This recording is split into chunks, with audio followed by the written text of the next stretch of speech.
Essential oils, they're extremely popular. A lot of people say they help them feel better. So what are the actual measurable scientific benefits of these oils? Let's find out.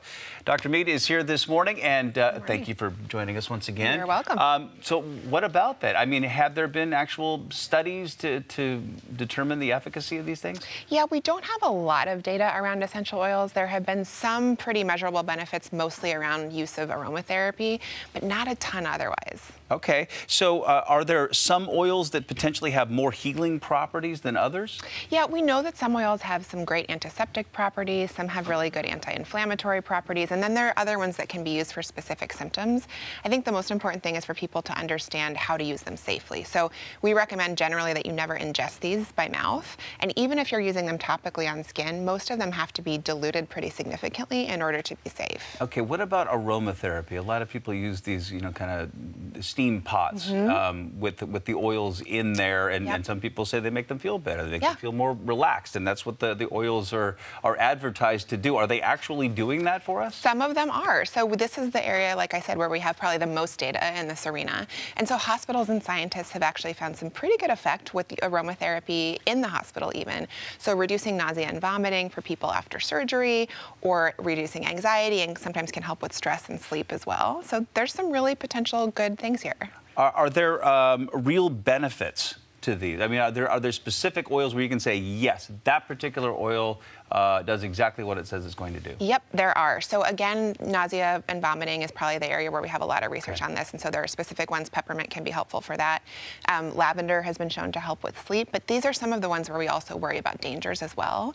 So lavender oil, for example, and tea tree oil, they're hormone disruptors. So they've been found that they actually kind of interfere with the hormones in our body. There's been studies in boys where they've actually developed breast tissue after using these oils, so I think it's really important for people to know that. And then just a word about things like peppermint and eucalyptus. Those can be incredibly dangerous for young infants. They can actually cause severe respiratory problems that can even be fatal. So I think anytime you're pregnant, breastfeeding, or thinking about infants or young kids, you've always got to talk to a healthcare provider before you use any of these. There are some people that will use these creams on their body, and then they say, this is magic. Yeah. This is the perfect elixir for what's been ailing me.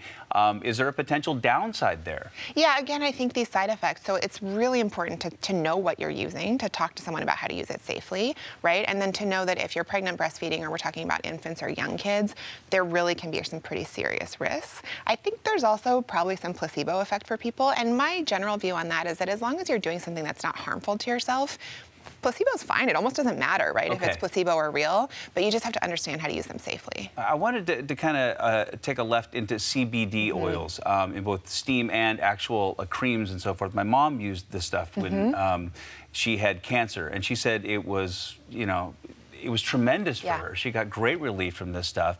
What is CBD oil, and how does it work? So CBD is one of the components in marijuana. It's different from THC, and THC is the part that we typically thinking about causing that traditional high or having those sort of psychoactive effects.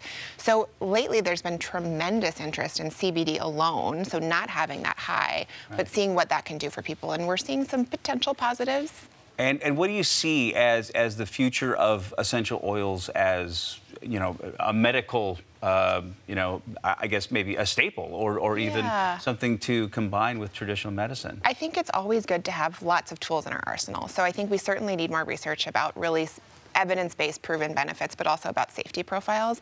When it comes to CBD, we've been fairly limited because that actually is still classified as a Schedule I substance by the government. And so we're pretty restricted and limited in some of the research that we can do. But there's some interesting animal studies in Europe. So I think there's a lot more to come on this, particularly the CBD portion. And it'll be really interesting to see what comes out of that. Dr. Elizabeth Mead, thank you for the clarity. Thanks. As always. Nice to see you. Appreciate it.